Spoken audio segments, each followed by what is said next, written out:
தனம் அடுத்த வர எபிசோடில் பார்த்திங்க அப்படின்னா எல்லாரும் ட்ராவல்ஸ் ஆரம்பித்து சந்தோஷமாக வேலை பார்த்துட்ருக்காங்க. ஆனால் சௌந்தர்யா மட்டும் பார்த்திங்கன்னா ஒவ்வொரு நிமிஷமும் பார்த்திங்க அப்படின்னா அந்த திவாகர்னால டார்ச்சரை அனுபவிச்சுட்ருக்காங்க. அவங்க வந்து கொஞ்சம் கூட நிம்மதியாகவே இருக்க முடியல.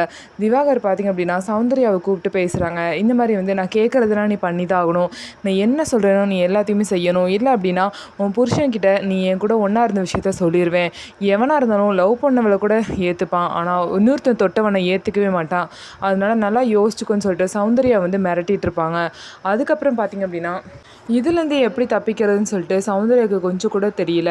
ஸோ பார்த்திங்க அப்படின்னா குழந்தைய வந்து எப்படியோ வந்து கலைச்சிட்டாங்க. குழந்தைய அவங்களே கலைக்க ட்ரை பண்ணாங்க. ஆனால் கலைக்க முடியாட்டினாலும் அது வந்து ஒரு ஆக்சிடெண்ட்டில் வந்து கலைஞ்சு போச்சு. ஆனால் இந்த விஷயம் திவாகருக்கு தெரியாது. இது தெரிஞ்சால் இன்னமும் சௌந்தர்யாவை மிரட்டுவாங்க.